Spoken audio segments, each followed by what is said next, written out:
Kata Lauren Friedman, legal kultur budaya hukum adalah sebagai sebuah gagasan, ya. Gagasan itu adalah ide, ya, buah dari kreativitas, ya.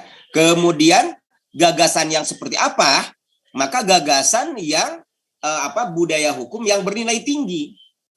Bagaimana gagasan budaya hukum yang bernilai tinggi itu adalah budaya hukum yang pada akhirnya berdimensi tadi, ya.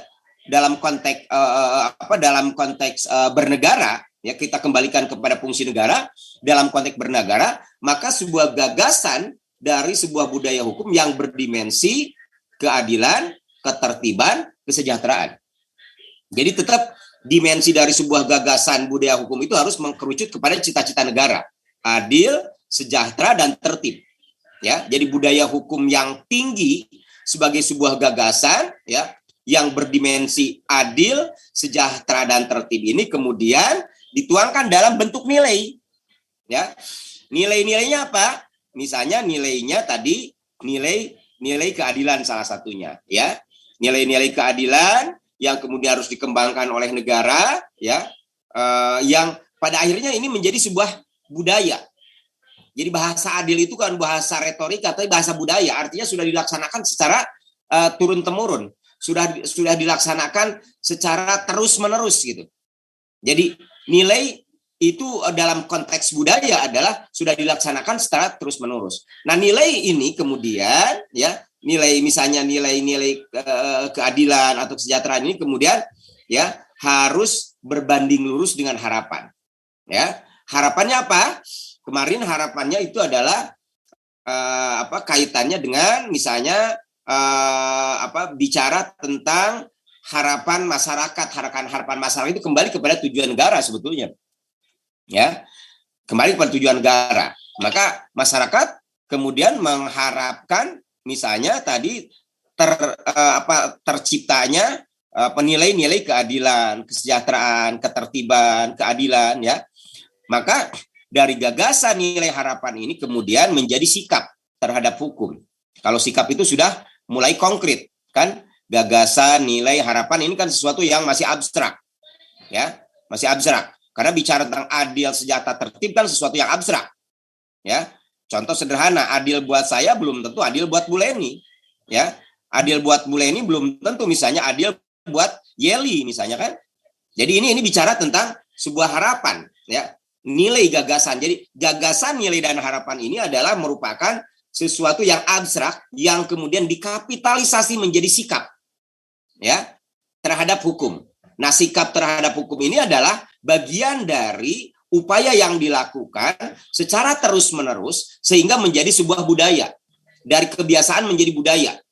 Hal sederhana misalnya, kebiasaan masyarakat Cianjur, ya, sebelum pandemi, pada saat menjelang bulan puasa, maka biasanya suka mengadakan papajar. Ini adalah kebiasaan, ya, kebiasaan masyarakat Cianjur. Tapi kebiasaan ini belum membuat menjadi kultur. Kenapa? Karena, ya, yang namanya kultur itu kan sudah dianggap sesuatu yang yang ketika tidak dilakukan ada perasaan yang kurang, ada perasaan yang seolah-olah berdosa gitu. Kalau budaya kan seperti itu, ya. Tetapi kalau kebiasaan sesuatu yang diulang-ulang, tetapi ketika tidak dilaksanakan tidak ada masalah gitu, ya. Orang melaksanakan papajar pada saat sebelum bulan puasa atau tidak melaksanakan papajar itu bukan sesuatu masalah bagi masyarakat Cianjur. Tetapi memang masih banyak masyarakat yang melaksanakan papajar gitu. Karena inti dari papajar itu adalah silaturahmi dalam konteks orang Cianjur, ya. Jadi ini adalah sikap terhadap hukum. Jadi sikap ini kemudian sekali lagi, ya, tadi direkonstruksikan, ya, menjadi sebuah sebelum budaya itu maka mulai dari kebiasaan kemudian menjadi budaya, ya. Jadi kalau sikap ini sudah menjadi sebuah kegiatan yang dilakukan oleh masyarakat, ya. Jadi itu yang kemudian bicara dalam perspektif budaya hukum. Jadi mulai gagasan, nilai, harapan yang sifatnya adalah dasain, ya, dalam bahasa hukum, ya, sebuah harapan, sebuah cita-cita, sebuah nilai, sebuah gagasan itu adalah dasain. Kemudian menjadi sikap. Maka kalau sikap itu menjadi dasolen, ya, menjadi sesuatu yang kemudian bisa dilaksanakan, ya, terhadap hukum. Ya, tidak hanya hukum, termasuk institusi hukum yang sebenarnya bersifat publik atau beberapa bagian daripada wilayah publik. Nah, ini yang kemudian bicara tentang budaya hukum. Jadi inti daripada budaya hukum menurut Lauren Friedman, maka tadi yang terbentuk dalam sebuah gagasan, nilai dan harapan. Itu adalah sebuah dasain, sebuah cita-cita, sebuah harapan, sesuatu yang belum terjadi kan, gagasan belum terjadi, nilai belum terjadi, harapan belum terjadi, ya. Begitu kemudian ini sudah dilaksanakan, kemudian menjadi sikap. Ya, tadi bicara misalnya Yeli kenapa ingin kuliah, maka harapan, nilai, termasuk gagasan dari Yeli ingin jadi sarjana hukum. Sekarang belum terjadi, tapi harapan, ide, nilai ini kemudian diinterpretasikan dengan sikap. Ya, maka mendaftar ke Fakultas Hukum dan ikut kuliah sekalipun daring. Nah, itu adalah sekali lagi bentuk sikap, karena sikap itu sudah dilaksanakan. Sudah real, sudah konkret gitu. Ya, demikian juga bicara tentang budaya hukum. Dari gagasan, ide, harapan kemudian menjadi sikap. Gagasan, ide, harapan ini sebuah dikatakan sebagai dasain, ya. Sesuatu yang belum terjadi atau bisa jadi sebuah cita-cita. Kemudian sikap itu sudah dasolen. Ya, dasolen itu sesuatu yang terjadi. Ya. Ini yang kemudian juga dalam konteks hukum, ya, dan ini melibatkan tidak hanya personal, termasuk juga institusi, ya, termasuk juga hal-hal yang kemudian bersifat publik, ya, di beberapa di wilayah publik ini. Nah, ini yang kemudian bicara dalam perspektif legal kultur dari Lauren Friedman. Jadi inti dari legal kultur itu ada gagasan, nilai, harapan. Kemudian gagasan, nilai, harapan ini, nah gagasan, nilai, harapan ini untuk apa? Budaya hukum tinggi tadi, budaya hukum tinggi itu dalam bentuk budaya hukum dalam konteks bernegara itu tentunya adalah harus berdimensi tadi adil, sejahtera, tertib. Ya, karena budaya hukum setinggi apapun kalau tidak mengerucut kepada tujuan negara ini maka tidak akan berarti apa-apa. Ya, jadi tujuannya harus budaya hukum dengan berdimensi kepada tujuan negara, menciptakan keadilan, ketertiban, kesejahteraan, harus ke sana. Ya, jadi gagasan, nilai, harapan itu adalah sekali lagi harapan atau gagasan atau nilai, ya, budaya hukum tinggi yang berdimensi tujuan terhadap tujuan negara, adil, tertib dan sejahtera. Nah, kemudian ya gagasan, nilai, harapan tersebut dalam bentuk dasain, ya, sesuatu yang belum konkret kemudian dikonkretkan dalam bentuk sikap, ya, menjadi dasolen. Ya, sikap terhadap hukum. Bagaimana? Misalnya katakanlah bagaimana masyarakat dididik untuk taat terhadap hukum. Bagaimana masyarakat kemudian diedukasi untuk mampu merasionalisasi tentang reasoning tentang hukum. Ini penting, ya. Jadi sekali lagi ini adalah bagian daripada sikap. Jadi sikap itu bukan hanya menerima tanpa reserve, termasuk juga bagaimana kemudian masyarakat diedukasi atau diberikan ruang pembelajaran, ya, kaitannya dengan penerimaan terhadap hukum. Misalnya yang bermasalah sekarang katakanlah undang-undang JKN, ya, undang-undang tentang ibu kota negara misalnya. Bagaimana kemudian masyarakat diedukasi agar melakukan penolakannya itu tidak dengan secara kekerasan misalnya, tetapi dengan secara konstitusional. Bagaimana? Maka kemudian diarahkan untuk melakukan judicial review di Mahkamah Konstitusi.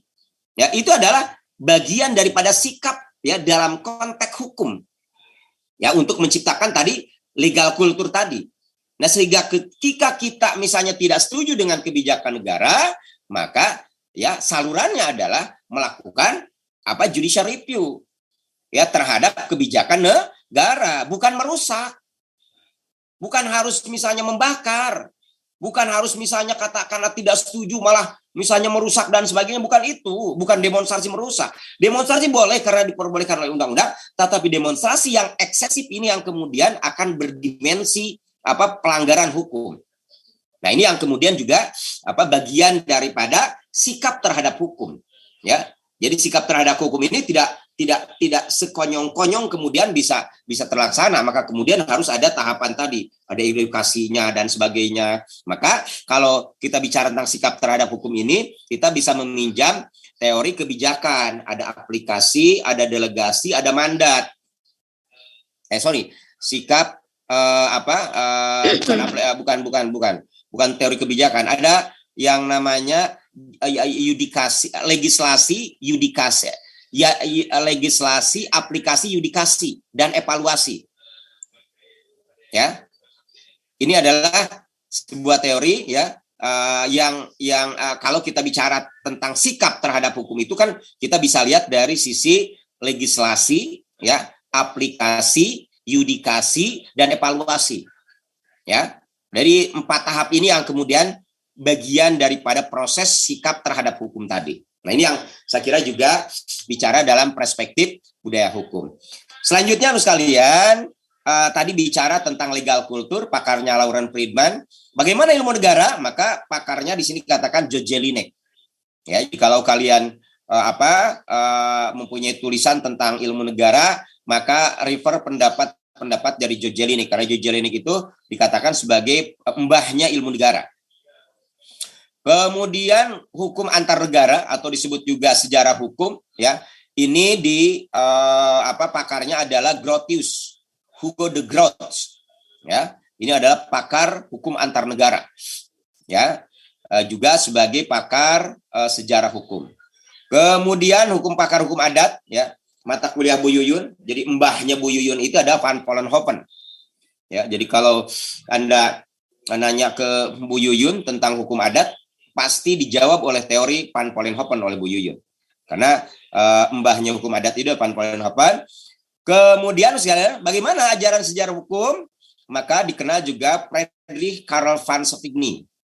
Ya, Friedrich Karl van Savigny ini adalah pakar ajaran sejarah hukum. Nah, ini adalah pakar-pakar dari disiplin ilmu yang erat kaitannya dengan ilmu negara, ya, dari mulai budaya hukum, kemudian hukum antar negara, sejarah hukum, hukum adat, termasuk juga ajaran sejarah hukum, ya, yang kemudian juga perlu kalian ketahui di dalam pelaksananya. Baik, kamu sekalian, saya kira itu materi hari ini. Terima kasih, mohon izin. Bila itik wal hidayah. Assalamualaikum warahmatullahi wabarakatuh.